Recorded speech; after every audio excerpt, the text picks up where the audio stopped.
fog draped itself over London like a grey shroud, muffling the clatter of nighttime traffic along Whitehall. A solitary figure rushed toward Hercule Poirot's flat, breathless, trembling, casting nervous glances over his shoulder. When Poirot opened the door, the man collapsed into an armchair, clutching a sealed envelope. "Monsieur Poirot!" "Someone means to kill me," he whispered. Before the detective could question further, a shot cracked through the night. The window shattered. The anxious client slumped forward, dead. In his hand was a letter with Poirot's name scrawled on it. Chapter 1. The Man Who Feared the Night.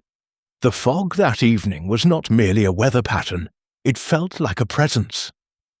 It hung low and heavy over London, curling through iron railings and drifting across lamplit pavements with the silent authority of something ancient.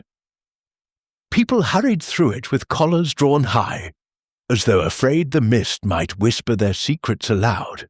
From Hercule Poirot's tidy apartment on Whitehaven Mansions, the world seemed wrapped in an eerie hush, broken only by the distant rattle of a passing carriage or the growl of a motor car slogging through the murk. Poirot was not one to be unsettled by the elements, though even he recognized something ominous in the air. He sat near the fire, contemplating a delicate porcelain cup of chamomile tea, appreciating, as he often did, the symmetry of small comforts. Hastings, in contrast, had stretched out with the newspaper and was struggling to complete a crossword puzzle that offended him by its sheer difficulty. "My dear Poirot," Hastings grumbled, "what sort of person designs these things? No sane man has ever used half these words." Poirot smiled faintly. "It is the same with murderers, mon ami. They, too, often use words or actions that no sane man would choose." Before Hastings could muster a reply, a sharp, frantic knock cut through the quiet. Poirot looked up, his eyebrows rising. "At such an hour? That is unusual." Hastings moved to answer, but Poirot raised a hand. "Non, non, let us observe first." Another knock, harder, trembling, almost desperate.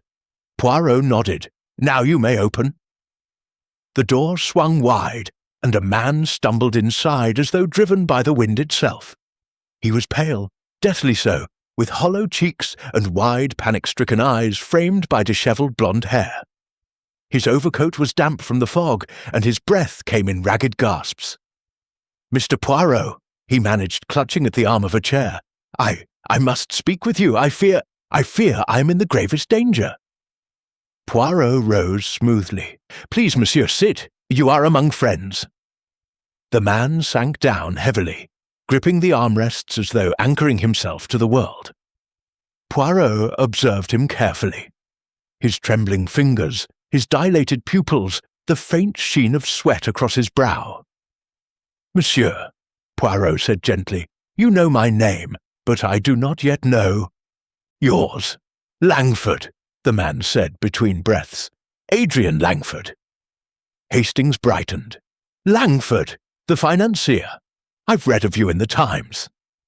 Langford gave a grim nod. "Yes, though I wish now my name had remained obscure." Poirot moved a small tray toward him. "Perhaps some water?" "Yes, thank you." Langford drank, though his hand shook so violently that half the water splashed onto his coat. He wiped nothing. His thoughts were consumed with fear. Poirot waited with patience, as he always did. At last Langford forced himself to speak. "I believe," he whispered, "that someone means to kill me." Hastings blinked. "Good heavens, but who?" Langford's throat tightened. "I do not know," he paused, "or rather, a part of me does know, but I cannot bring myself to say the name aloud, not until I am certain." Poirot leaned forward, steepling his fingertips. "And what has led you to such a conclusion?" "A series of unfortunate events," Langford replied. Threatening letters, strange figures lurking near my office, financial irregularities, and, most recently, a break-in at my home.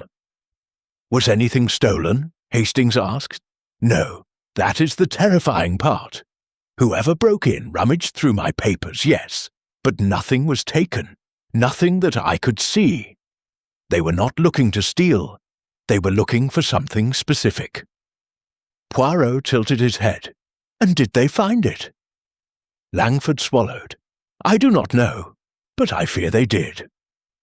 Poirot studied him with quiet intensity. Monsieur Langford, when a man comes to me in such a state, it is because he holds more knowledge than he is yet willing to share. You believe your life in danger, but you have not said why. You must trust me, or I cannot help you. Langford nodded once, a jerky, reluctant motion. Yes, I brought something. He reached into his coat and withdrew a sealed envelope. I wrote this letter earlier today. It contains the names of those whom I believe might wish me harm. Hastings stiffened. You have multiple suspects? Yes, 4. Langford's eyes darted to the window as though expecting a figure to appear. Each with cause, each with opportunity. Poirot accepted the envelope but did not open it. Instead, he placed it carefully on the table. And what do you wish from me, monsieur? Protection, Langford whispered. Advice, anything. I cannot go to the police. They would dismiss my fears as paranoia. I needed someone who sees beneath the obvious, someone who sees the truth. Poirot nodded, though his eyes remained on the man's trembling form. You were wise to come. A shuddering breath escaped Langford. Thank you, Mr. Poirot. I fear I am losing my mind. Every night I lie awake. Every shadow seems an assassin. My nerves are broken. Suddenly, from the street below, a faint crack echoed upward. Hastings jumped. What was that?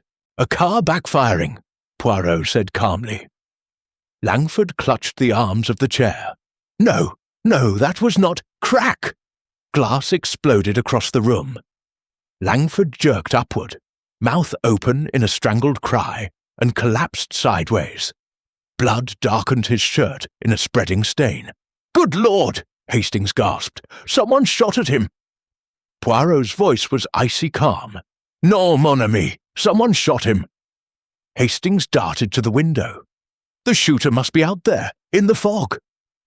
Poirot followed, but did not lean out. His eyes moved across the pavement, the lampposts, the drifting grey. He had already gone. The fog swallows all sound. Hastings turned back. Langford! Good heavens, Poirot, he's dead! Poirot knelt beside the fallen man. A single gunshot to the chest. Death had been almost instantaneous. Langford's eyes were still wide, frozen in horror. Murder, Poirot said softly. Committed with precision. The timing is exact. He was killed the moment he sought protection. And the letter, Hastings exclaimed. Poirot! It must be the reason. Poirot rose slowly, retrieving the envelope from the table. The paper was crimson-speckled now, dusted with tiny shards of glass. He died clutching his truth, Poirot murmured.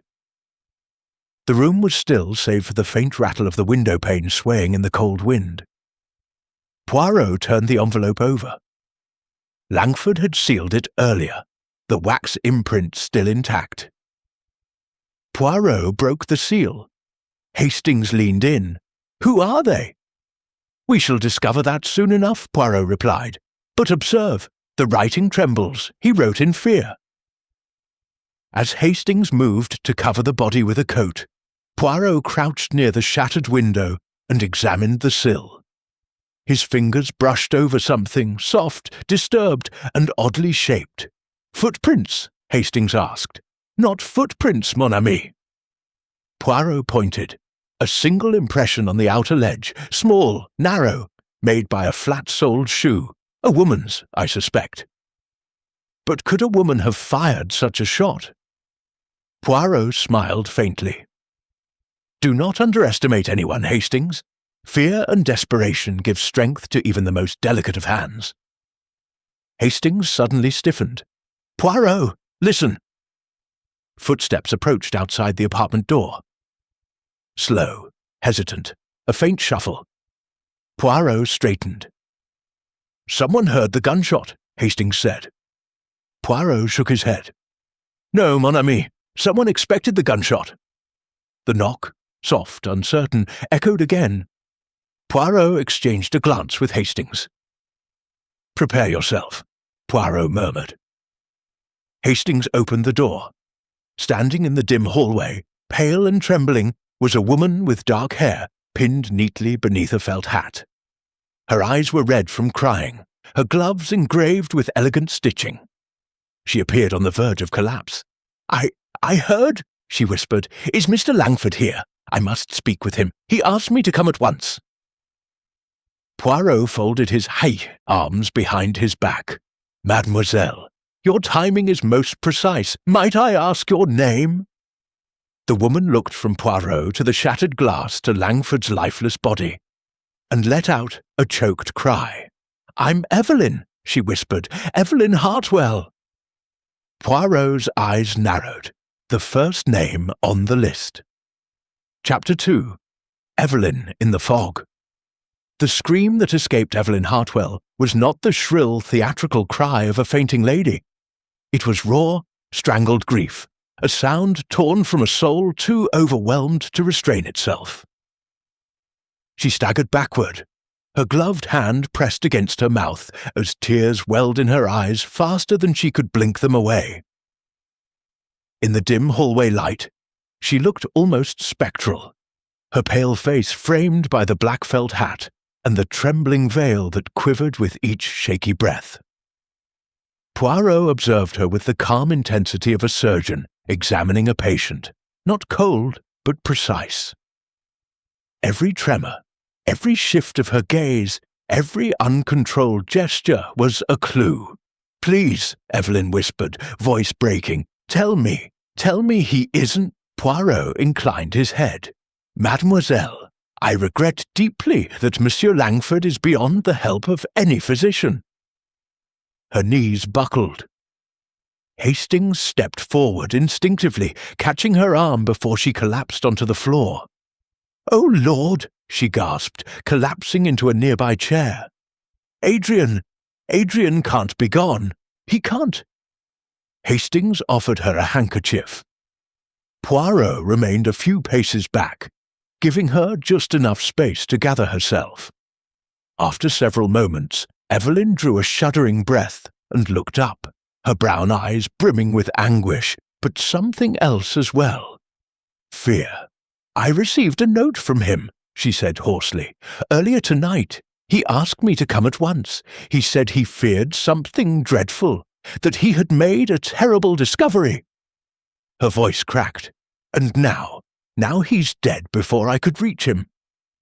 Poirot's voice was soft but steady. May I see this note, mademoiselle? She reached into her handbag with trembling fingers and removed a small sheet of cream-coloured stationery. Poirot accepted it delicately and examined the brief scrawl. Evelyn, come to Poirot at once. Something terrible has happened. I need you beside me. A. Poirot gestured lightly. This is his handwriting? Evelyn nodded. Yes, though he wrote it in haste, I could tell. Poirot raised a questioning brow. And you came directly here? Yes, straight from my apartment. I hailed a cab. And did anyone see you leave? I think so, she said uncertainly. The doorman, perhaps another tenant in the hallway, but I didn't look closely. Poirot tucked the note away. Mademoiselle Hartwell, I must ask something difficult. Are you aware that Monsieur Langford feared someone close to him might wish him harm? She froze. A faint flicker, barely perceptible, crossed her expression. A tightening at the corner of her mouth, the faintest widening of her eyes. What are you implying, monsieur? Nothing yet, Poirot replied gently. But he left a letter naming 4 individuals in whom he had lost confidence. Her breath hitched. 4? Yes, yourself included. She stared at him as though struck across the face. Included? Me? That's impossible. Poirot did not raise his voice. Then perhaps you can help us understand why he feared for his life. She opened her mouth, then closed it, as if the weight of something unsaid pressed heavily upon her chest. At last, in a quiet, defeated voice, she whispered, because he had been receiving threats. Hastings leaned forward. From whom? Evelyn shook her head. We don't know, but they came weekly, increasingly violent, demanding money, promising destruction if he didn't cooperate. Blackmail? Poirot murmured. Yes, but Adrian refused to go to the police. He said exposure would destroy him professionally. He thought he could handle it alone. Poirot saw the guilt in her eyes. And you feared for him? I begged him to let me take over the matter. I could have spoken to the authorities discreetly, but he was proud, too proud. Her voice tightened. He believed he could protect me from it by keeping me uninvolved. Poirot let her speak. Emotion reveals more than answers. But there is something else, Evelyn said softly. Something I have not told anyone. Poirot's brows lifted. Yes, mademoiselle? She hesitated. Her fingers twisted the handkerchief Hastings had given her. Adrian had enemies, she whispered. 2 of them very public, and 2 he kept secret. Poirot exchanged a quick glance with Hastings. Names, mademoiselle. Her throat bobbed with tension. His doctor, Malcolm Reeves, his business partner, Charles Fenwick, and, her voice faltered, a woman, Lydia Crown. Poirot nodded. Oui, these names appear in his letter. Evelyn's hand flew to her mouth. He wrote their names down. He truly suspected them, all of them. And you, Poirot added quietly. She recoiled as though struck. But why? Why would he put me on that list? I loved him. Her grief brimmed over into sobs so sudden and forceful that Hastings reached again to steady her. Poirot approached slowly. Mademoiselle, please understand. To investigate a crime, one must entertain every possibility. But you may help us eliminate suspicion by sharing what you know. She looked up, eyes red. What do you want to know? Poirot settled into his chair. Everything. Evelyn's account unfolded slowly, haltingly, interspersed with tremors of grief. Poirot listened without interruption, taking in each detail with the still precision of a pendulum marking time. She had met Adrian Langford 2 years prior at a charity gala in Kensington. He was charming, confident, well-dressed in a way that spoke of subtle luxury rather than ostentation. Their romance blossomed quickly, a whirlwind of dinners, concerts, quiet strolls through Hyde Park, and long conversations by firelight. But all that changed 6 months ago, Evelyn said. He became different, nervous, distracted. He said he was overwhelmed with work, but I knew it was more. Work at the firm? Hastings asked. Evelyn nodded. Fenwick and Langford Investments. Adrian said the business was thriving, but Charles Fenwick, his partner, had become unpredictable. Moody, paranoid. Adrian suspected irregularities in their financial dealings. Poirot interjected, and did he confront Fenwick? Yes, often. Their arguments grew frequent. Hastings frowned. Another motive for murder, Poirot. Poirot did not answer. He continued listening. And Dr. Reeves? Poirot asked. Evelyn stiffened slightly. Adrian trusted him once. He relied on him for stress medication, for advice. But Reeves became invasive, too involved in Adrian's personal affairs. He demanded to know things that were not his business. Adrian began to feel watched. Poirot tapped a finger against his knee. Watched. Yes, followed, observed, even in his own home. Poirot exchanged a look with Hastings. "And Lydia Crown?" Poirot asked. At that name, Evelyn's expression darkened. "She is—" Evelyn struggled for a word. "A poisonous woman. Beautiful, yes, but dangerous in her charm. She manipulates people. Adrian once helped her with some investment advice, but she twisted it into something more. She wanted him, and she hated me." Poirot's eyebrow lifted. "Did Adrian reciprocate her affections?" Evelyn's jaw tightened. "No, he pitied her, nothing more." Poirot didn't press. He noted the tension in Evelyn's voice, the flicker of jealousy or wounded pride. "And lastly," Poirot said softly, "why would Adrian suspect you?" Her face crumpled. "I swear to you I have no idea. I never harmed him. I never would, but something happened recently. Something I fear he misunderstood." "And that is? We quarrelled yesterday." Her voice fell to a whisper. "He believed I had betrayed him." Poirot leaned forward, moustache twitching. "And had you?" "No, never. But Adrian found a letter addressed to me, anonymous, cruel. It suggested I was unfaithful. It said I would ruin him. He confronted me, but didn't give me time to explain. He stormed out." Poirot felt something shift beneath the surface. "And did he calm before tonight?" Hastings asked. Evelyn shook her head. "I don't know. His note seemed urgent, desperate." Poirot rose and paced thoughtfully. The clues arranged themselves like puzzle pieces in his mind. He turned sharply. "Mademoiselle Hartwell, one more question." She looked up, startled. "Oh, yes? When you arrived, you came from the hallway. Did you see anyone else? Hear anything? Footsteps? A closing door?" She hesitated. Poirot saw it. I'm not sure." Poirot narrowed his gaze. "Not sure? Or unwilling to be sure?" Her hands tightened. "I thought I saw someone at the far end of the corridor. A shadow. They moved quickly into the stairwell as I approached." Poirot's eyes glittered. "Tall, short, man, woman?" I couldn't see. The hallway light flickered. It was too unclear." Poirot nodded slowly. But he noted she had seen something. "And mademoiselle," Poirot said softly, "what shoes are you wearing beneath your coat?" She blinked. "Shoes? Yes, it is important." She extended one foot reluctantly. A heeled, narrow leather pump, not flat-soled. Poirot stored the detail away. At last he turned from her.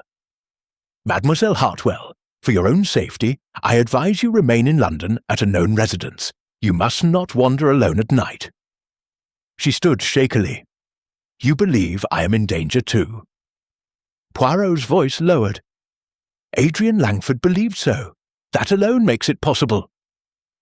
She nodded, visibly trembling. "Very well. If you need me again—" Poirot inclined his head. "I will know where to find you."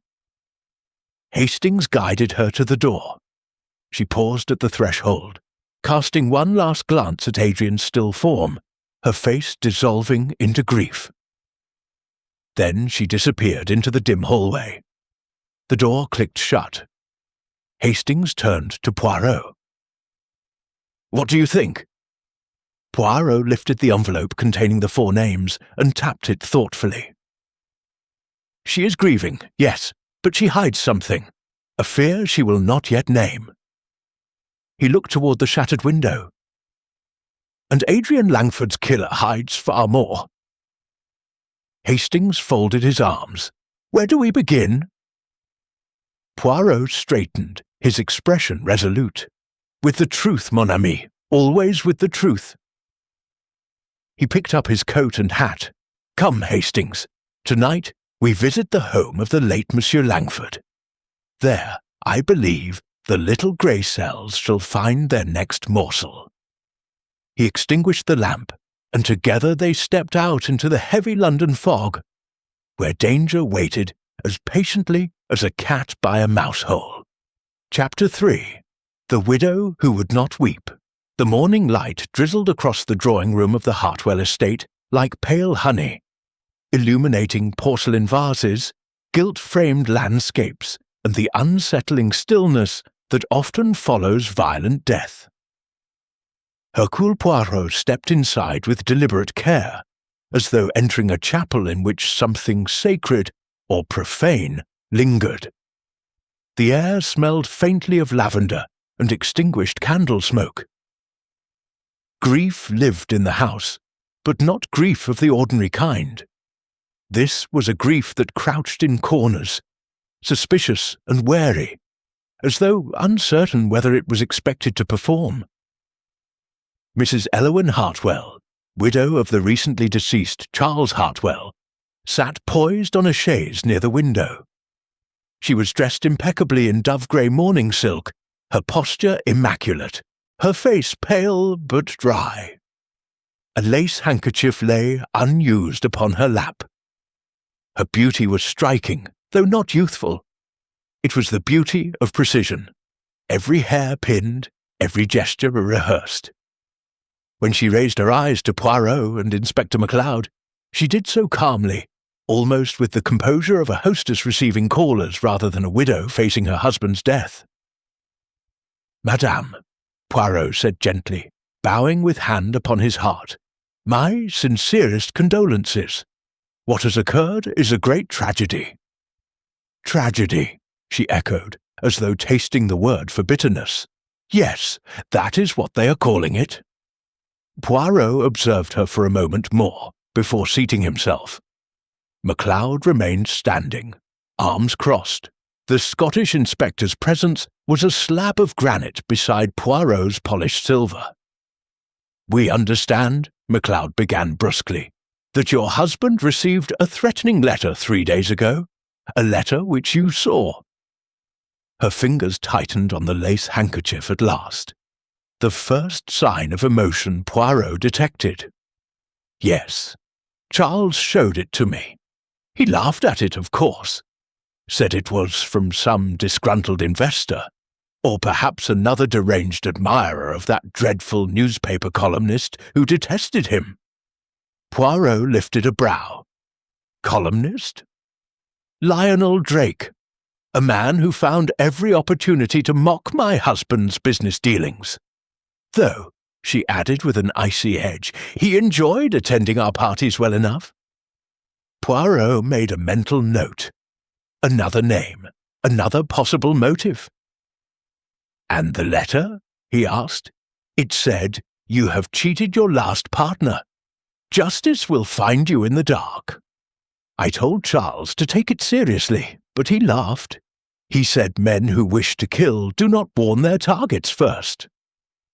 Poirot's moustache twitched. "Ah, but sometimes, madame, they warn because they crave attention, or to frighten, or to mislead." Her eyes flickered.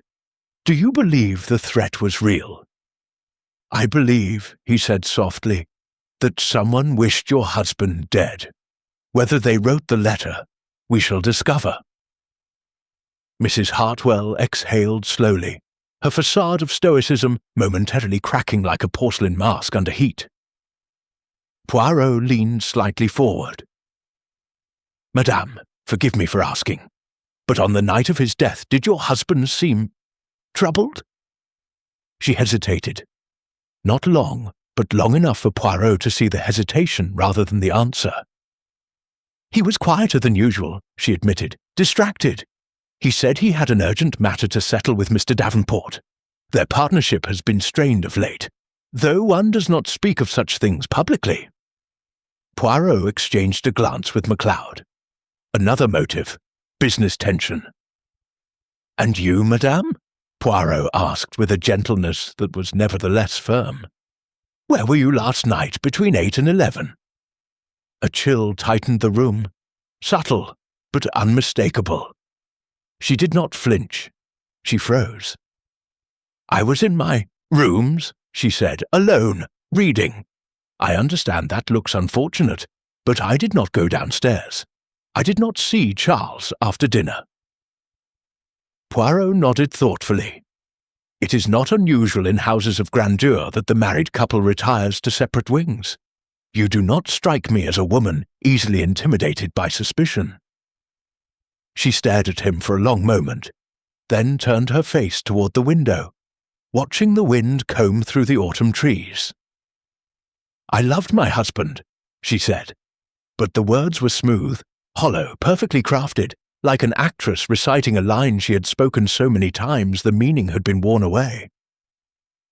Poirot heard everything: the discipline, the calculation, the absence of tremor. MacLeod leaned forward. "Did you notice anything missing from the house?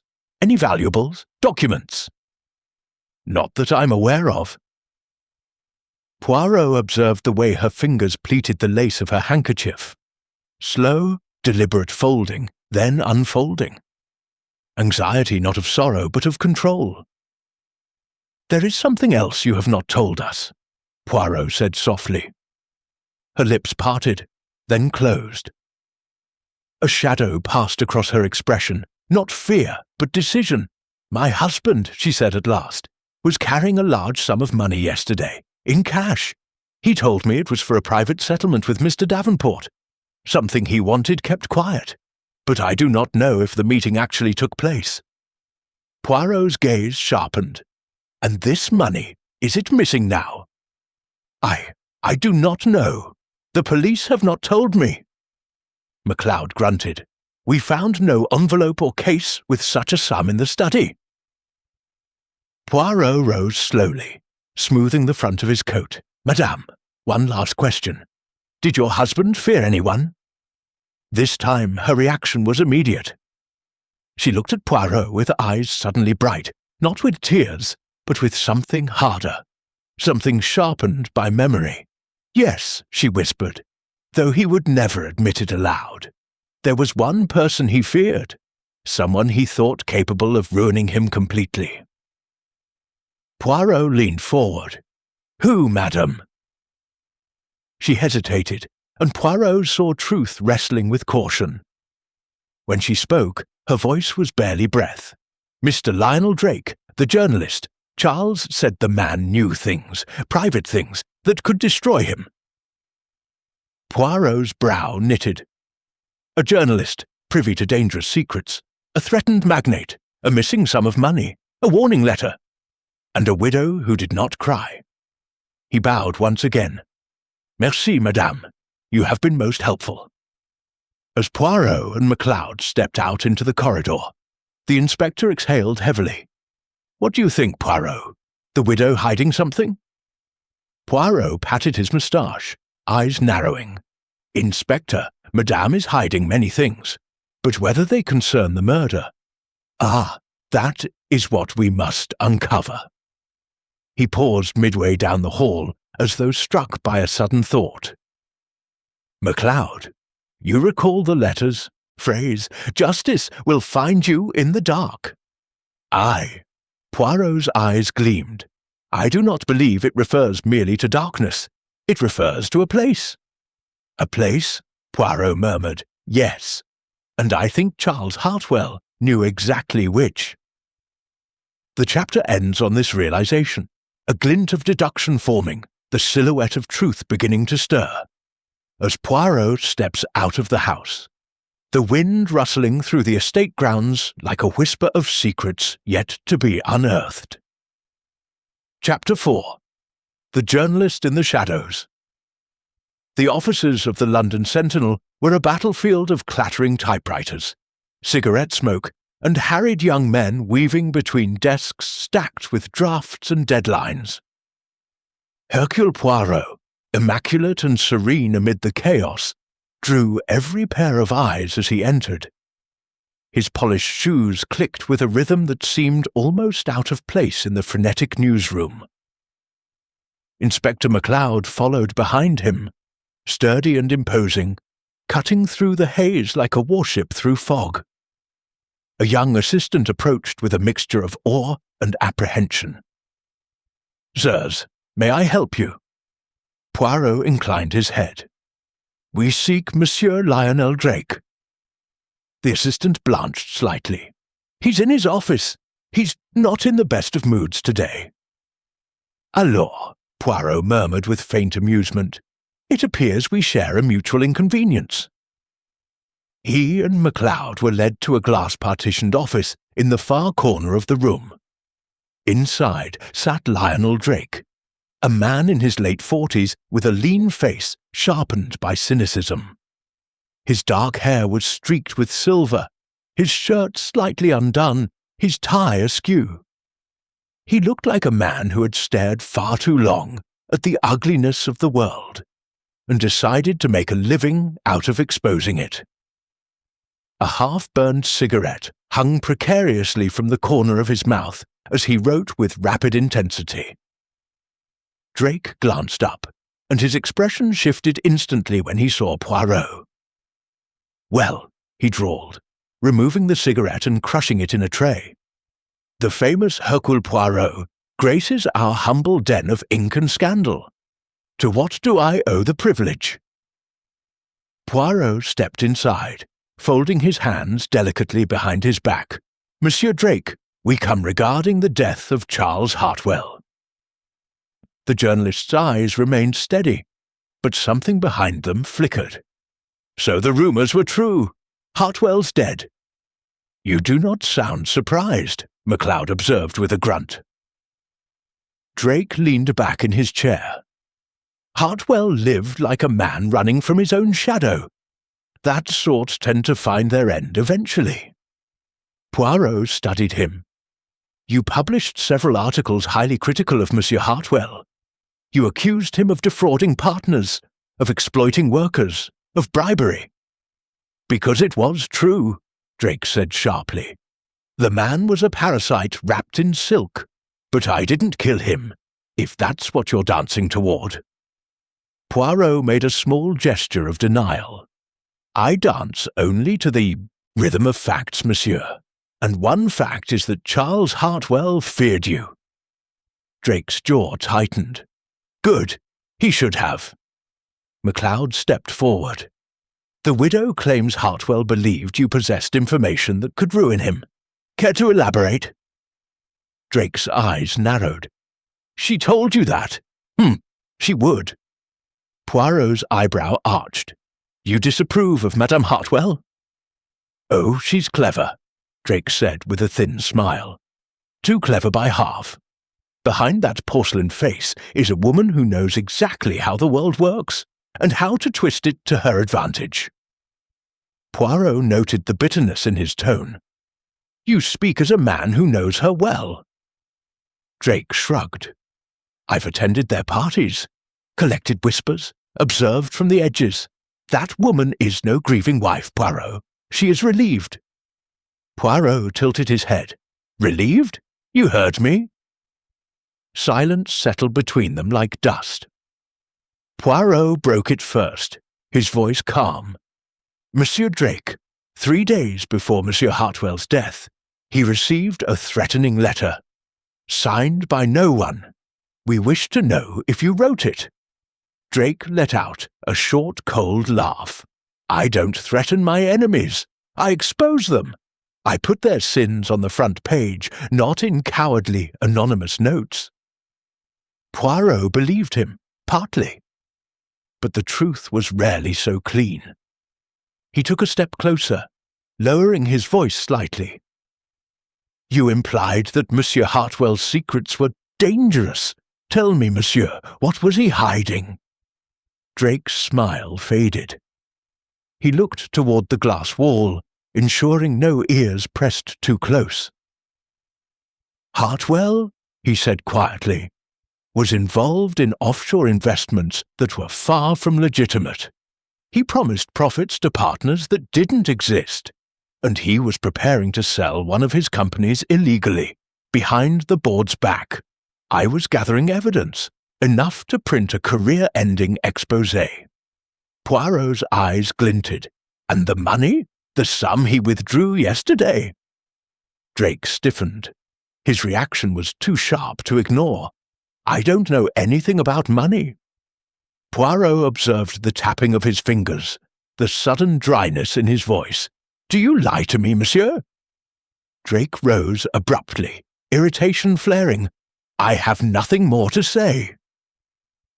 MacLeod took a step forward, but Poirot touched his arm lightly, a silent signal to hold.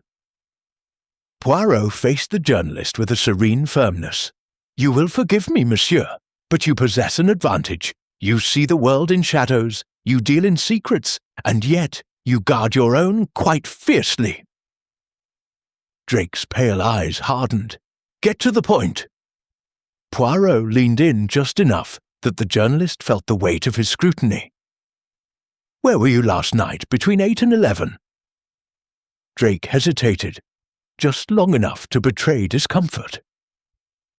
"I was here," he said eventually. "Working late. Alone, yes." Poirot nodded slowly, though he did not mask his doubt. As he and MacLeod turned to leave, Drake called out, voice suddenly sharp. "Poirot!" Poirot paused in the doorway. Drake stepped closer, lowering his voice to a near whisper. "You're chasing the wrong ghost if you think Hartwell's killer was one of his business rivals." Poirot's eyes narrowed. "Explain." Drake swallowed once, a rare gesture of uncertainty. Hartwell had a secret, a personal one, something he was terrified would come out, and whatever it was worth killing for. Poirot felt a ripple of intrigue pass through him. "Do you know this secret?" "No," Drake said, "but someone does. Someone close. Someone who knew him well enough to see the chinks in his armor." Poirot bowed slightly. "Merci, monsieur. You have given me much to consider." But as they left the newsroom, Inspector MacLeod muttered, "The man's hiding something. I'd wager a month's salary." Poirot nodded without pausing. "Oui, Lionel Drake is not a killer, but he is a man standing too near the truth, and those who stand near the truth often cast the longest shadows." He paused on the stairs, a sudden thought slicing through him like a wire pulled taut. "MacLeod," he murmured, "we must find the letter again. There is something in its phrasing that now troubles me." "What about it?" Poirot's eyes narrowed. A single word, a clue hidden in plain sight. And without another word, he descended the final steps, the chapter closing on the unmistakable spark of revelation beginning to glow in the detective's mind. Chapter 5. The Man Who Lost Everything. The fog hung low over Fleet Street as Poirot and Inspector MacLeod approached the discreet brass-plated offices of Davenport and Cumber's Investments. The building was narrow, tall, and quietly respectable, the sort of place that promised confidentiality, not comfort. Inside, the air held the smell of old ledgers, polished wood, and desperation carefully masked behind propriety. A receptionist ushered them into a modest chamber where Gideon Davenport awaited them. Davenport was a man moulded by disappointment. Once handsome, once ambitious, now worn thin by too many sleepless nights and too little financial luck. His suit was well tailored but rumpled, his hair neatly combed yet streaked with premature grey. He rose as they entered, offering a handshake that trembled ever so slightly. His eyes, pale and glassy, carried the look of someone who had watched a fortune slip through his fingers and was still reaching for its ghost. "Monsieur Davenport," Poirot greeted gently, "thank you for seeing us." "I didn't think I had much choice," Davenport muttered, motioning them to sit. He lowered himself into his chair with palpable exhaustion. "I heard about Hartwell. Couldn't believe it at first. Although," he added bitterly, "there are a few souls in this city who might call it justice." Poirot's gaze sharpened. "You included?" Davenport's laugh was brittle. "I won't pretend I liked the man. But murder? No, I would sooner cut off my own hand than stain it with that man's blood." MacLeod leaned forward. "We know your partnership with Hartwell fell apart. Something about missing funds?" Davenport stiffened. His fingers knotted together. It wasn't missing. It was mismanaged. Hartwell promised a return on an African mining venture. I convinced several clients, loyal ones, to invest. He dragged a hand down his face. When the mine collapsed financially, we all suffered. But Hartwell, he found a way to protect himself. I lost nearly everything. Poirot studied him closely, observing the man's mannerisms, the way he avoided eye contact, the twitch in his jaw, the old resentment simmering beneath his skin. You were to meet Monsieur Hartwell last night. A private settlement, perhaps? Davenport's head snapped up. How did you— Then he deflated. Eloan, of course. Is it true? Poirot pressed softly. Davenport hesitated long enough for guilt to reveal itself. Yes, he admitted. Charles contacted me yesterday morning. He said he wanted to set things right. He asked me to come to his house at 9. MacLeod's voice rumbled with suspicion. Did you go? No. Davenport swallowed hard. I couldn't. I didn't trust him. Thought it might be another way to trap me or humiliate me. So I stayed here, worked late. Alone? MacLeod asked sharply. Yes, Davenport answered, voice cracking. Is that a crime now? Poirot interjected gently. Your emotions, monsieur, they are most understandable. But understand this, Hartwell died around 10 o'clock. If you had gone to the meeting— Davenport closed his eyes as dread washed over him. I know what it looks like. But I didn't kill him. Poirot stood and wandered slowly around the small office, examining the framed certificates, the faded photographs, the neat rows of carefully balanced ledgers. It was the office of a man who once believed in precision and principles, until someone shattered both. Poirot paused at a shelf where a photograph stood. 2 men at a gala, champagne flutes raised. Hartwell and Davenport smiling like brothers. The image was old, their friendship long dead. Tell me, Poirot murmured, why did Charles feel the need to meet you privately? Why not through solicitors or the firm? Davenport rubbed his temples. Because he said the money had to be off the books. He didn't want anyone knowing he was giving it to me. He said he owed it to me after everything. Poirot's brow knit.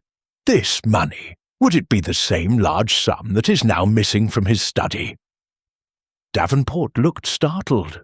Missing? I had no idea. MacLeod narrowed his eyes. Convenient. Davenport slammed both hands against his desk, desperation flaring like a struck match. Inspector, if you think I murdered him, search my home, my accounts, my ledgers. You will find not a single extra pound to my name. If I had that money, do you think I would still be sitting in this miserable office? Poirot stepped closer, observing Davenport's reddened eyes, his shaking fingers, the quiet ruin of a man collapsing under the weight of his own honesty. Monsieur Davenport, Poirot said softly, you say you hated Hartwell, but tell me, did you also fear him? Davenport's throat bobbed as he swallowed. Yes, he whispered, more than anyone knows. Poirot tilted his head. Why? Davenport leaned back, staring at the ceiling as if the confession might fall from its plaster. Hartwell kept records, meticulous records, not financial ones, personal ones, letters, secrets, indiscretions from half the city's elite. He used them as leverage when needed. Blackmail without the ugliness of the word. Poirot's pulse quickened. Blackmail? He kept these records? Yes, a locked drawer in his study. No one ever saw inside it. He used its existence to control people, me included. And what secret? Poirot asked softly. Did he hold over you? The question struck Davenport like a blow. His face drained of colour. His voice, when it came, was barely audible. My brother, he whispered. Years ago, he forged a signature at the firm. It would have meant prison. Hartwell found out.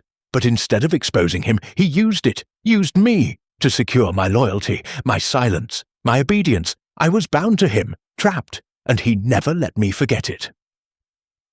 Poirot exhaled slowly. "Ah, that changes many things." MacLeod's voice softened for the first time. "Your brother, what became of him?" Davenport's eyes grew glassy. "He died 2 years ago. Consumption. He went to his grave, believing I had saved him." He covered his face with one trembling hand, but Hartwell was the one who held the strings. Poirot allowed the silence to settle like dust, then gently drew the moment to a close. "Merci, monsieur. You have been honest. It is all we ask." As they stepped outside into the chilly afternoon, MacLeod exhaled heavily. "Well, is he the killer?" "Non," Poirot said quietly. "Gideon Davenport is many things, a ruined man, a grieving brother, an unwilling puppet.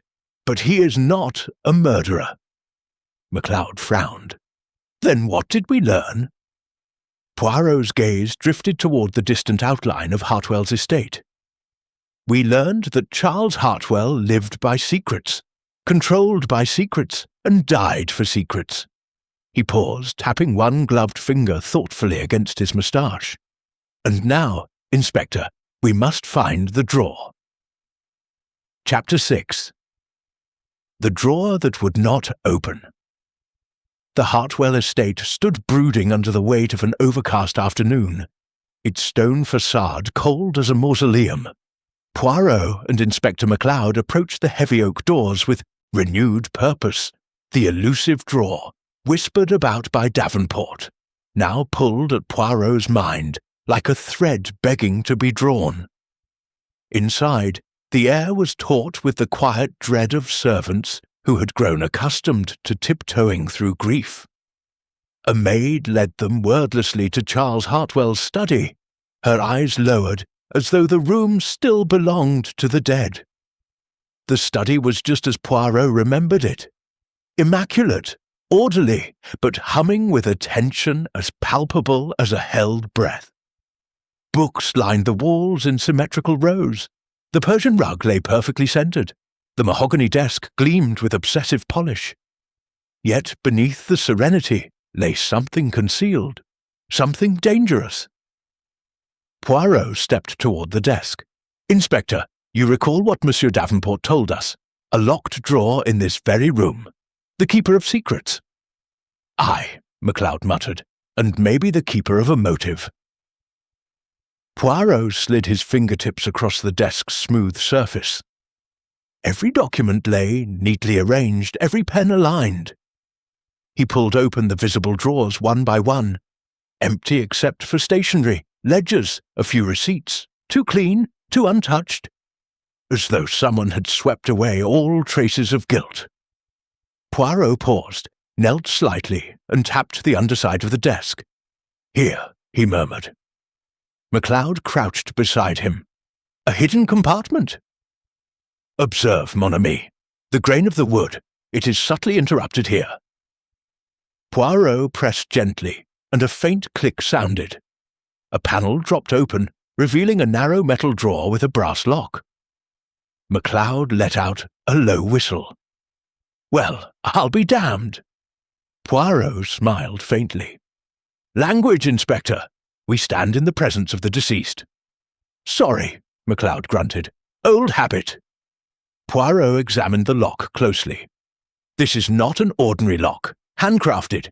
It requires a specific key, narrow, double-sided, quite rare." MacLeod frowned. "So where's the key?" "Not here," Poirot said, eyes narrowing, "which means someone removed it after the murder." MacLeod cursed under his breath. "Then someone knew about this drawer?" "Oui, someone very close to Monsieur Hartwell." Poirot rose, scanning the room. He walked toward a tall cabinet near the fireplace, a liquor display. Inside, crystal decanters lay filled with amber and ruby spirits. But Poirot's interest drifted past them to a small wooden box resting above the cabinet. He lifted it carefully. Unlocking it, revealed several cufflinks, a pocket watch, and a ring, but no key. MacLeod crossed his arms. Could the killer have taken documents from that drawer? Possible, likely even. Poirot tapped his moustache thoughtfully. But what concerns me more is what remains inside. MacLeod frowned. You think something's still in there? Poirot nodded slowly. A murderer removes only what incriminates, but a blackmailer keeps variety. They heard footsteps behind them. Both turned sharply. Eloan, Hartwell, stood in the doorway, her grey silk gown trailing behind her like mist. Her eyes were cool, composed, but her hands trembled ever so slightly. "May I ask," she said softly, "why you are tearing apart my husband's study?" Poirot bowed his head. "Madam, our apologies, but there is a matter of great importance hidden within this desk." Her gaze flickered to the panel beneath the desk, and for a moment something raw, unguarded, flashed in her expression. Fear? Recognition? Poirot could not yet tell. Eloan stepped forward. "I was told this drawer did not open." "Not without the key," Poirot said gently. "You would not happen to know where it is?" Her chin lifted. "If I knew, I would have given it to you." Poirot watched her carefully. "You do not seem surprised that such a drawer exists." A pause. A long, telling pause. "Then, I suspected," she said quietly. "Charles kept things from me. Many things. I learned long ago not to ask questions." Poirot stepped toward her. "Madam, were you aware that your husband kept personal leverage on various individuals?" Her eyes widened, just slightly. "No," she whispered. "He told me nothing." Poirot observed the blanching of her skin, the tremor in her voice. But was it fear of revelation, or fear of implication? MacLeod broke the tension. "We'll have a locksmith sent. We'll crack that drawer open before nightfall." "No," Poirot said suddenly. MacLeod shot him a bewildered look. "No!" Poirot moved closer to the drawer, examining the hinges, the weight of the metal, the craftsmanship. "If we force it, we may damage the documents, and a person who hides secrets with such care does not hide trivial things." He turned to MacLeod. "We must find the key." Eloan's voice wavered. "Where do you propose you search?" Poirot looked at her gently but firmly. "In your husband's most private spaces." She stiffened. "You mean his bedroom?" Poirot bowed. "If Madame permits." Her hesitation was visible, a tightening of the throat, a flicker of hesitation in the eyes, but she nodded. "Yes, do what you must." She led them through a dim hallway, lined with portraits. Hartwell's bedroom was large but lifeless, a place of cold order. Poirot scanned the room with the practiced gaze of a man who had catalogued thousands of human secrets. He approached the bedside table, opened the drawer, and found cufflinks, a wallet, and a small notebook. But no key. He then knelt by a trunk at the foot of the bed. Inside were neatly folded shirts, travel journals, but still no key. MacLeod moved to the wardrobe. Nothing here but suits and cologne. Poirot's gaze drifted to the writing desk near the window, smaller, less formal than the studies. He opened the drawer. Inside lay a letter. Poirot unfolded it slowly. The handwriting was unmistakable. Charles Hartwell. "If anything happens to me, the key is where I first hid my greatest mistake." MacLeod frowned. "And where the devil is that?" Poirot stared at the note, his pulse quickening. "Not here," Poirot murmured. "Not in this house." He folded the letter and slipped it into his pocket. Eloan watched him, pale and unsteady. "What does that mean, Monsieur Poirot?" Poirot met her gaze, his eyes calm but burning with certainty. "It means," he said softly, "that the next place we must search is the place where Charles Hartwell's life first began to unravel.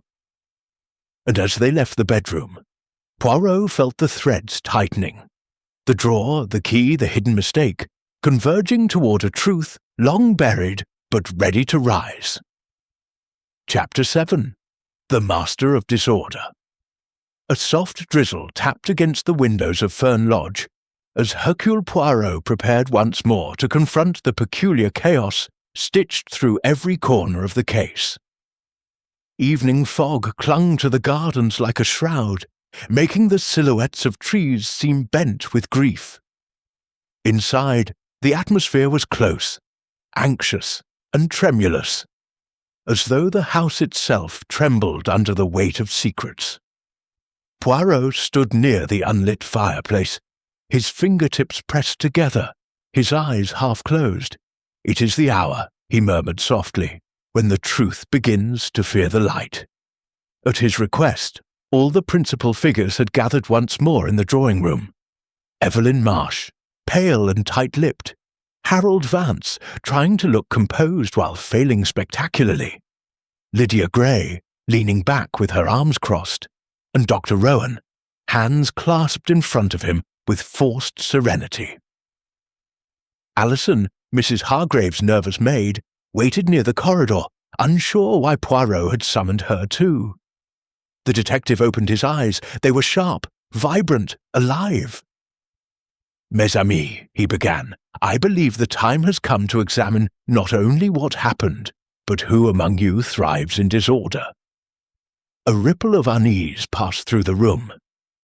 Poirot turned toward Evelyn first.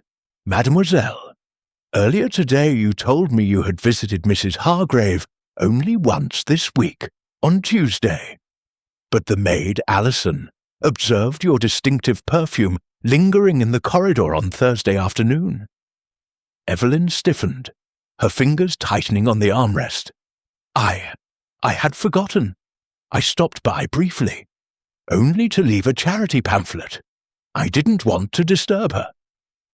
"A lapse of memory," Poirot murmured, "noted but curious, because Thursday afternoon, chère mademoiselle, is precisely when Mrs. Hargrave received the unsigned letter warning her of impending danger. A letter typed on a machine that, as I have discovered, belonged once to the Hargrave Company, and which you had access to during your tenure there." Evelyn's lips parted in protest, but Poirot lifted a hand. "No accusations, merely symmetry of facts."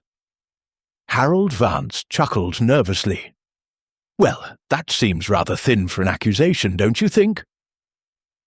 Poirot turned slowly toward him. "Ah, monsieur, but your own position is hardly enviable." Harold blinked rapidly. "Now see here." Poirot cut across him gently. "You swear you did not speak with Mrs. Hargrave after the dispute over the revised will. Yet Dr. Rowan's statement directly contradicts you." Dr. Rowan straightened. I only said I overheard voices. I could not swear it was Mr. Vance." Poirot nodded approvingly. "A wise correction. But this house is old. Echoes carry strangely, yes? And yet, Mr. Vance's cufflink, a distinctive silver knot, was found beside the writing desk in Mrs. Hargrave's study. She discovered it before she died. She kept it in a glass dish." Harold's face drained of colour. I lost that days ago." Poirot leaned forward, his gaze precise. "One loses a cufflink near one's desk, or under a bed, or in one's own home, but not typically in the private study of a client with whom one has quarrelled." Harold swallowed hard.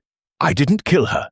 To say I did not kill her," Poirot said softly, "is admirable, but to explain why you were in her study, that is indispensable." Harold looked away, and silence settled like dust. Poirot shifted his attention to Lydia Gray. "Mademoiselle Gray," he said, "you have attempted to appear the practical, unflappable woman of business, but in truth you are nursing a fear, a great fear, of your own ruin." Lydia's jaw clenched. "You have no proof of any such thing."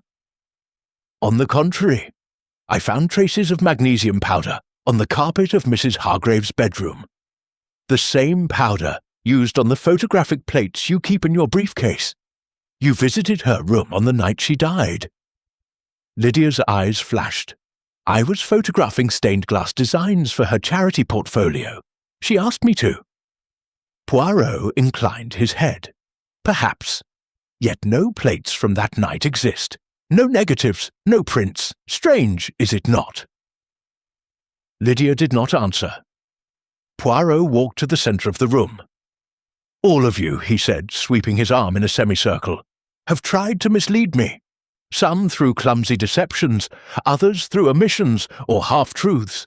But the most dangerous liar is the one who creates confusion, not by telling falsehoods, but by manipulating disorder." His eyes flickered toward Dr. Rowan. The doctor's expression remained placid, too placid. "Yes, Dr. Rowan," Poirot said softly, "I have kept you for last." The doctor folded his arms.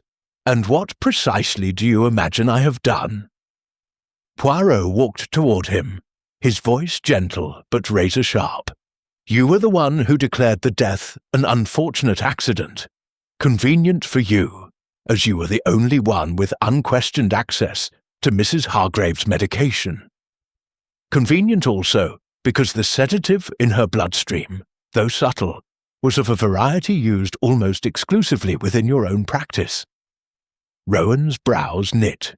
"You don't understand. I prescribe that medication regularly." "Just so," Poirot replied. "But I also found a second, almost invisible anomaly. The glass on Mrs. Hargrave's nightstand bore fingerprints wiped in a circular pattern. Your pattern. A doctor develops habits, you see, and you meant to leave it looking untouched, but not perfectly untouched." Rowan exhaled through his nose, a slow, delicate sound. "You mean to say I killed her?" Poirot raised a hand. "I say only that you understand the art of disorder, the calculated misplacement of objects, the shifting of times, the manipulation of perception.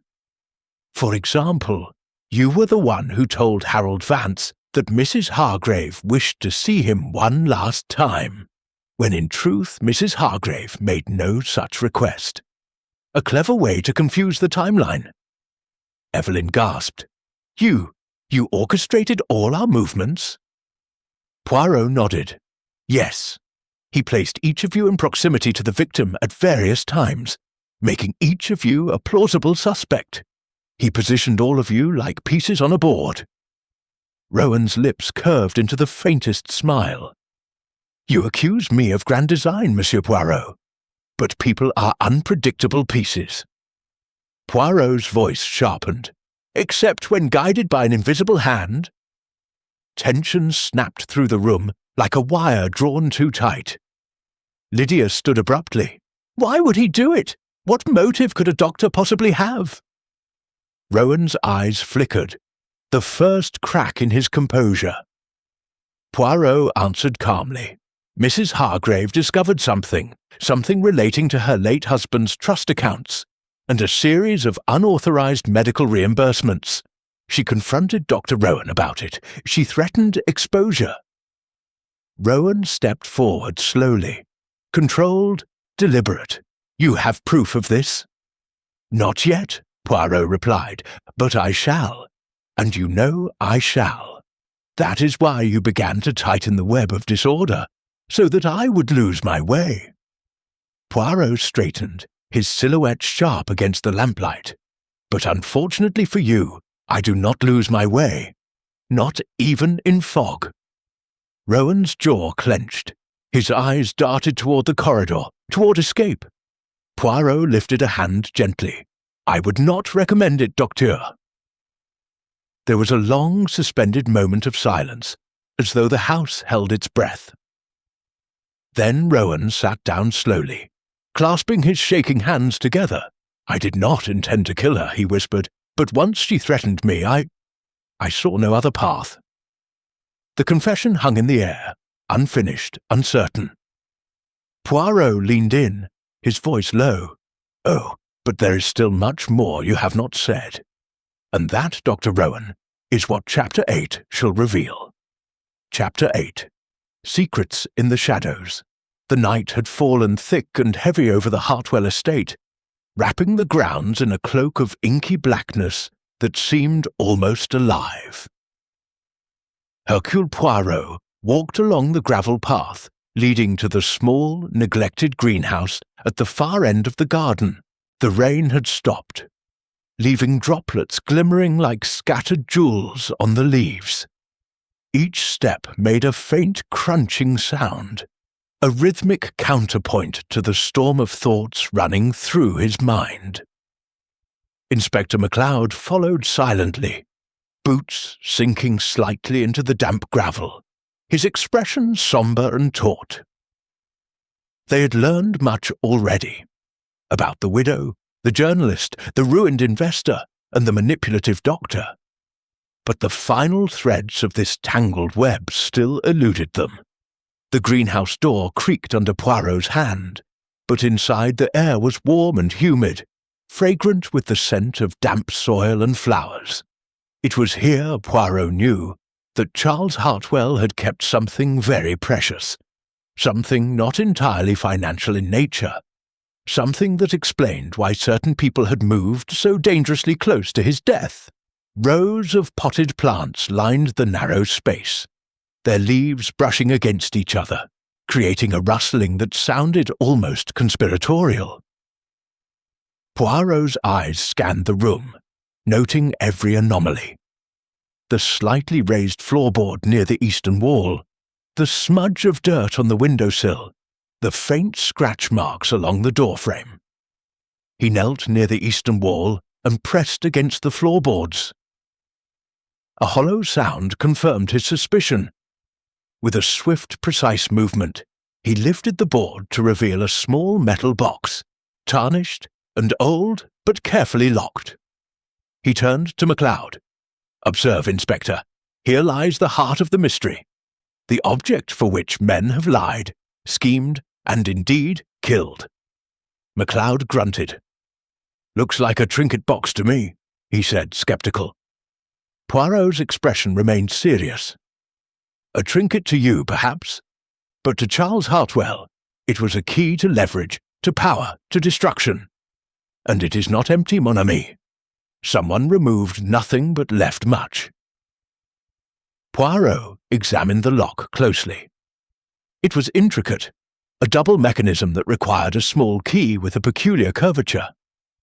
He withdrew his pocket notebook, consulting the previous observations. "And where, pray, is the key?" he murmured. "Ah, but that too was cleverly indicated in a letter left behind, where I first hid my greatest mistake." MacLeod scratched his head. "And you think that tells us what?" Poirot's moustache twitched in subtle delight. "It tells us the starting point of the downfall, the place where Hartwell's ambition first went astray." He paused, reflecting. "And I know exactly where to look." Without another word he rose and guided MacLeod out of the greenhouse, leaving the misted panes behind them like a curtain concealing centuries of secrets. They moved swiftly through the long hallways of the estate until they reached a small study adjoining the library. A room seldom used, dusty and neglected, containing nothing but a writing desk and several shelves of old accounts. Poirot knelt beside the desk, searching beneath it, between its legs, and then inside a hollowed compartment hidden behind a false panel. At last he produced a tiny worn key, the metal darkened with age. "Voila," he said, "the very instrument by which Hartwell's secrets may speak once more." MacLeod whistled softly. "And you reckon this is the key to that metal box in the greenhouse?" Poirot nodded solemnly. "Mais oui. Every detail has been planned, every clue placed deliberately. Hartwell was meticulous in life, and, ironically, meticulous in the manner of his own undoing." They returned to the greenhouse. Poirot inserted the key into the lock and turned it slowly. The mechanism clicked, resisted, and then surrendered. The lid opened to reveal a collection of papers, ledgers, letters, and small envelopes, carefully organized. Poirot's eyes scanned them rapidly, his brain parsing motives, cross-referencing timelines, and piecing together the labyrinthine puzzle. Among the papers, one envelope stood out, labelled in Hartwell's precise hand, addressed to the authorities should anything happen to him. Inside was a detailed account of the manipulations, the blackmail, the frauds, and crucially, the identities of those who had been involved in both financial and personal exploitations. The list contained names that shocked even MacLeod, people of influence, well-respected individuals who had relied on Hartwell's discretion for years. Poirot examined one sheet in particular. It detailed transactions implicating Dr. Rowan in subtle but significant misconduct, corroborating the suspicions Poirot had formed in Chapter 7. "Ah," Poirot murmured, "here lies the proof, the doctor's fear, the orchestrated disorder, the subtle manipulation, all documented by Hartwell himself." MacLeod muttered, "So he was careful enough to write it all down, and clever enough to hide it, but not clever enough to secure it from being discovered by you." Poirot smiled faintly, folding the document with extreme care.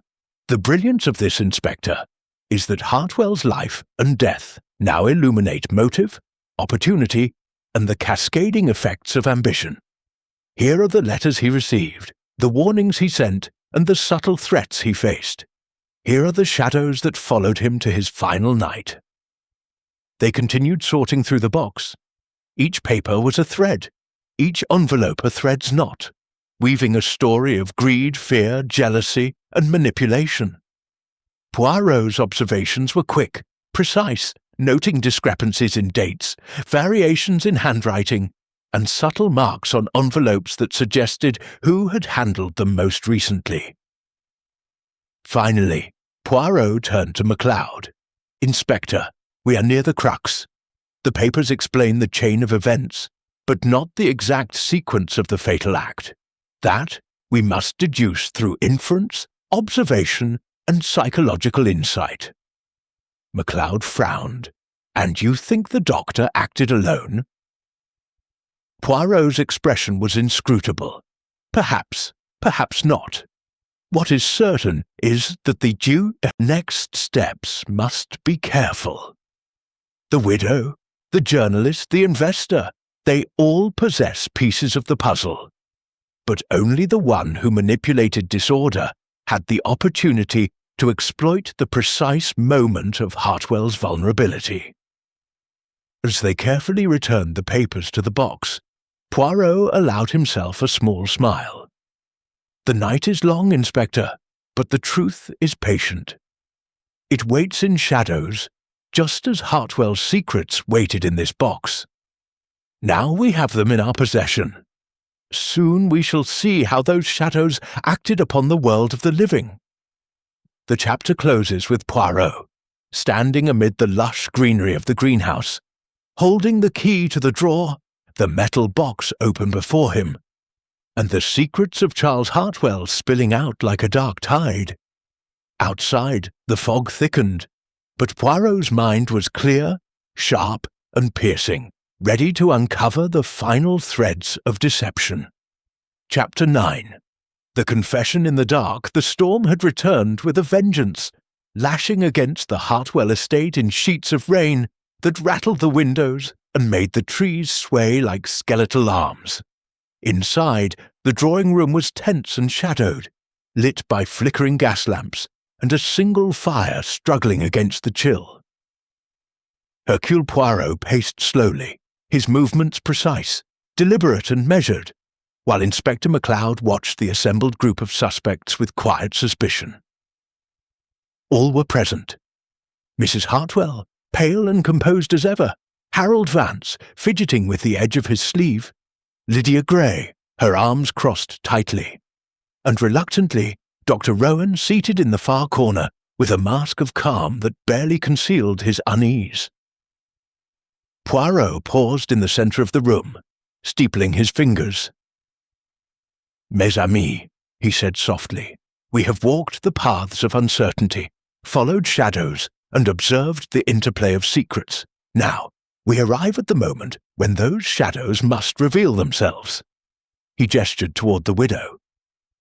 "Madame Hartwell, you have displayed remarkable composure since your husband's death, yet there is a tension, an unspoken knowledge, in your manner. Tell me, did you ever fear Charles Hartwell?" Her gaze was steady, her voice measured. "I respected him, Monsieur Poirot. But no, I did not fear him, not after we had spoken of the settlement arrangements." Poirot inclined his head. "And yet, you knew of the drawer in the study, the drawer containing secrets that might ruin men. Did you ever touch it?" She hesitated briefly, the faintest flicker across her face betraying something more than composure.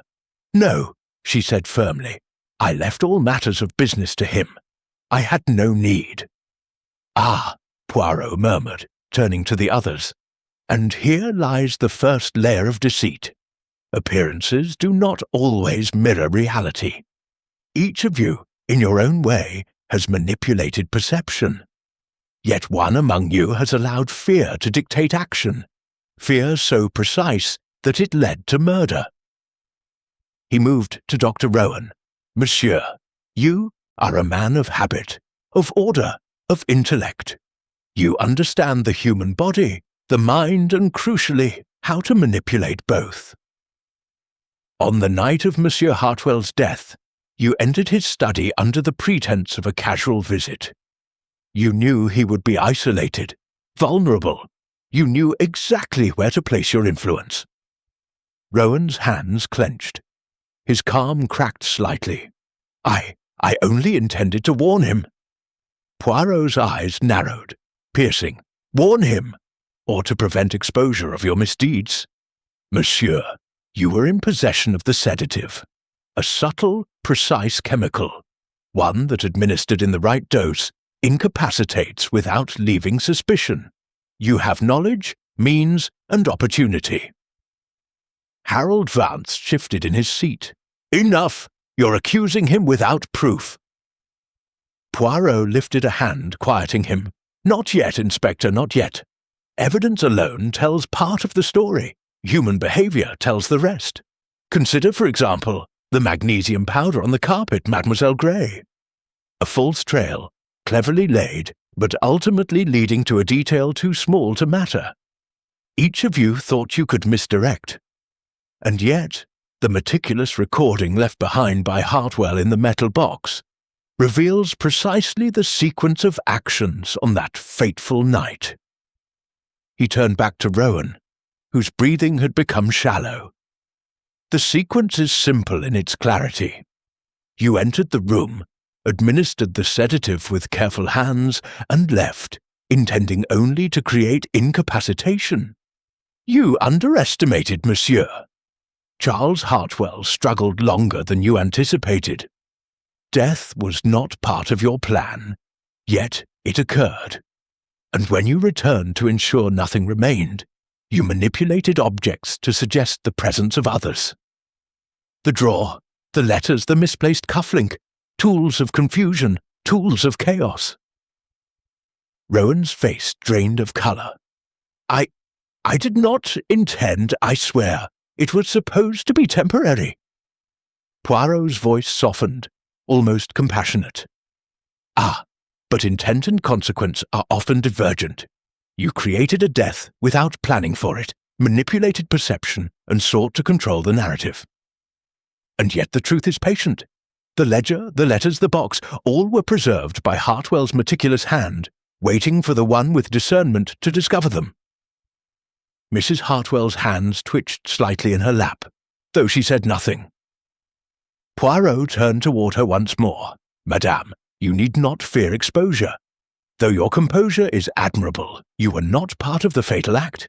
Yet your presence, your silence, your decisions all contributed to the opportunity. One does not blame shadows for the crime they conceal, but one observes them carefully. Poirot returned to the centre of the room.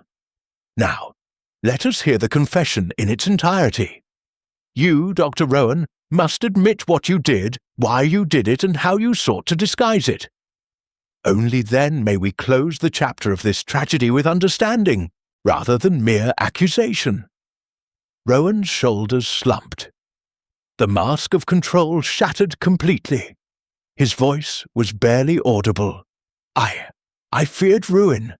The records, the ledger, the discrepancies, if they came to light, I would have lost everything. My practice, my reputation, even my freedom.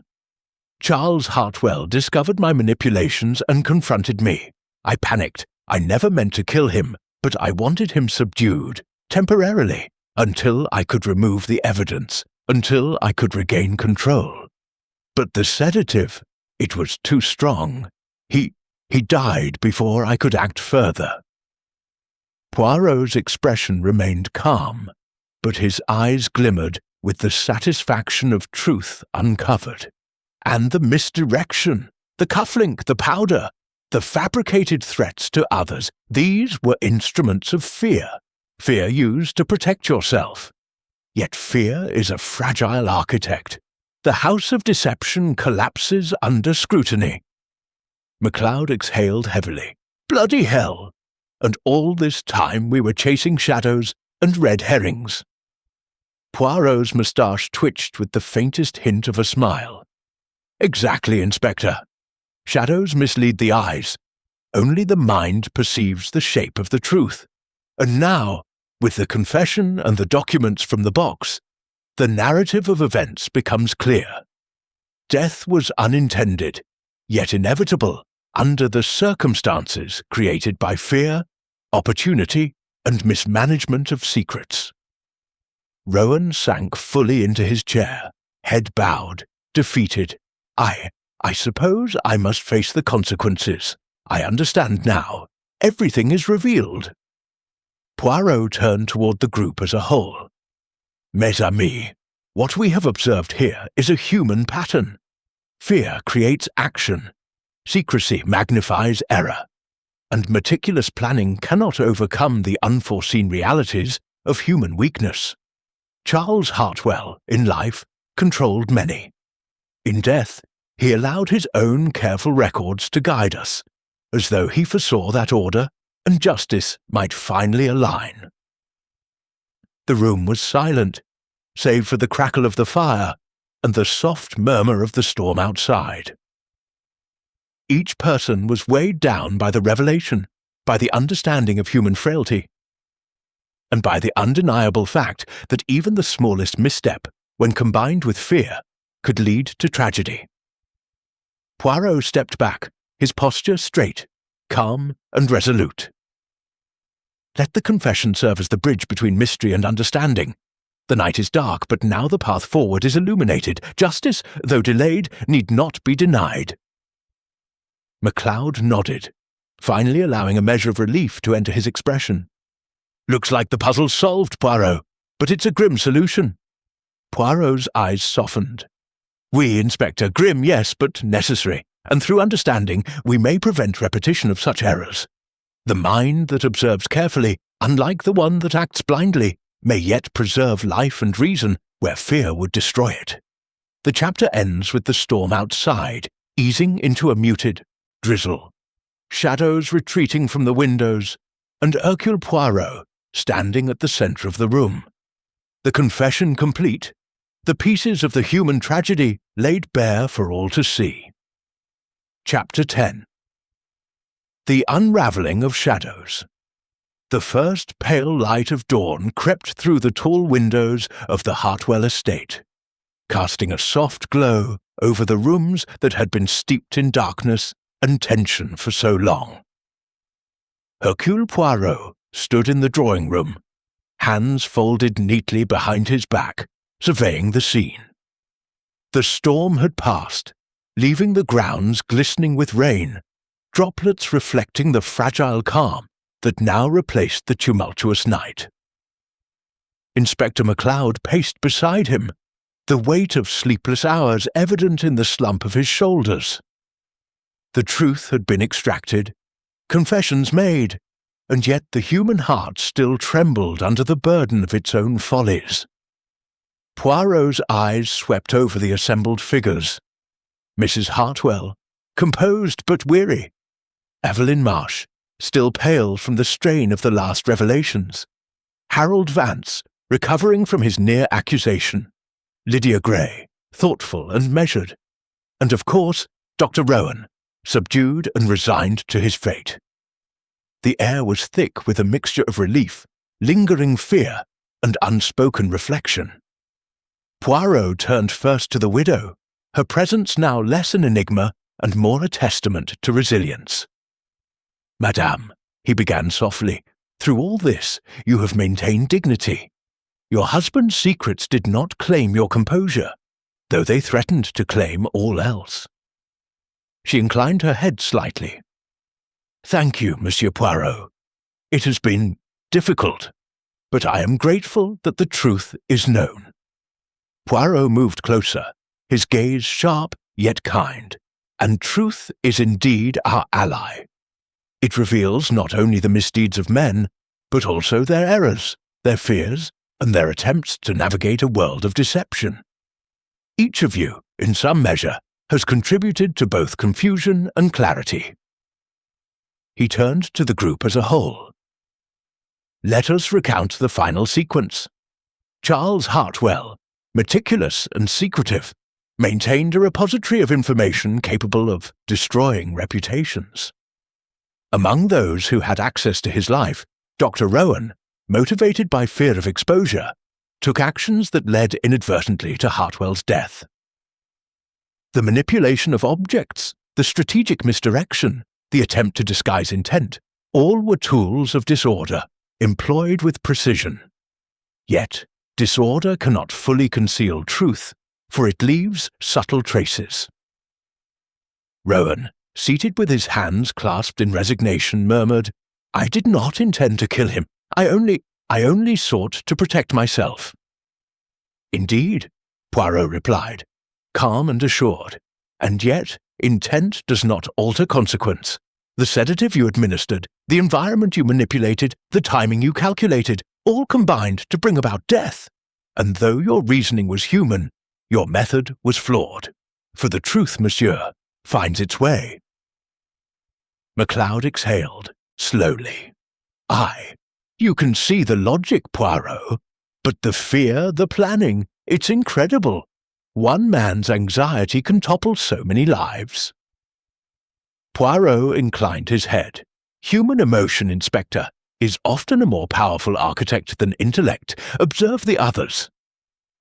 Evelyn's curiosity, Lydia's misdirection, Harold's preoccupation with self-preservation, Mrs. Hartwell's calm presence, all interwove with Dr. Rowan's panic to produce the chain of events we now see in clarity.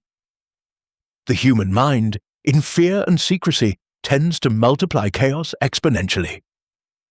He then approached the metal box and the papers within, once again reviewing the ledger and letters. "This repository of secrets," he said, voice soft but precise, "preserved by Hartwell, ensured that even in death, clarity would prevail. Each envelope, each note, each careful notation served as a guide. Here lies both motive and method, and here lies the moral. The deception may succeed temporarily, but truth is patient and persistent." Mrs. Hartwell, now seated in a chair near the fireplace, asked quietly, "What happens to all of this? The letters, the documents?" Poirot smiled faintly. "They shall be given to the authorities as Hartwell intended. Those who have acted unlawfully will face justice, while those innocent may retain dignity. The revelations serve both as warning and guidance. Human error is instructive if observed with insight." Turning to Dr. Rowan, Poirot continued, "You, monsieur, must face the consequences of your actions, but know this. The examination of your deeds also illuminates human frailty and the perils of fear-driven decisions. Reflection is the first step toward moral recovery, though legal accountability must follow." Rowan bowed his head in silent acknowledgement. I understand, Monsieur Poirot. I accept my fate. Poirot then addressed the rest of the group. And you, who survived suspicion, have learned a valuable lesson. Fear, secrecy, and assumptions can mislead the keenest minds. But vigilance, observation, and careful deduction, these restore order from disorder. MacLeod let out a long, slow sigh. I'll admit, Poirot, I never imagined the case would resolve so clearly. The threads were all there, but tangled beyond belief. Exactly, Inspector, Poirot said, adjusting his gloves. The truth was always present. Only careful observation, patience, and understanding of human nature revealed it. It is not merely the actions that define a crime, but the intentions, the emotions, and the subtle interactions that produce consequence. He paused, glancing at the dawn filtering through the windows. Notice the light, mes amis. Shadows are receding, not only in the room, but in the hearts of men. Clarity follows patience, understanding follows observation, and justice follows truth. Mrs. Hartwell rose slowly, her hands clasped in front of her. Thank you, Monsieur Poirot. You have not only solved the mystery, but restored a measure of peace to this household. Poirot inclined his head, a faint smile on his lips. Peace, madame, is always found in comprehension. The mind that observes carefully may untangle the most intricate human knot. And when one understands the motives, fears, and desires of others, the world becomes not only clearer, but safer. MacLeod stepped forward. So what now? The doctor is in custody, the papers are secured, the widow is safe. Case closed? Poirot's gaze lingered on the fireplace, then on each of the individuals present. Oui, Inspector. The case is concluded. The disorder has been untangled, the shadows illuminated, and the human motives laid bare. Yet, let us remember, even when the immediate danger has passed, awareness of human weakness is a lifelong endeavor. Observe, listen, and think. The world remains as complex and deceptive as ever. A soft silence fell over the room. Even the crackling of the fire seemed to slow, acknowledging the finality of the revelation. Each individual reflected on their own role, their proximity to the chaos, and the lessons imparted by a death both unintended and instructive. Poirot's eyes, calm and precise, swept over them one final time. And now, he said softly, we may step forward into the day. The storm has ended, and clarity, as always, follows patience. Outside, the sun finally broke through the retreating clouds, scattering diamonds of light across the wet lawns. Within the Hartwell estate, shadows had been lifted, confessions made, and justice secured. The human heart, though flawed, had been observed, understood, and in some measure guided back to order by the meticulous mind of Hercule Poirot. With that, Poirot turned toward the doorway, his steps measured and graceful. MacLeod followed, and the household, still recovering from the tension of the night, watched silently. The case was concluded. The secrets once hidden were exposed, and life, as inevitably it must, began to return to its careful rhythm.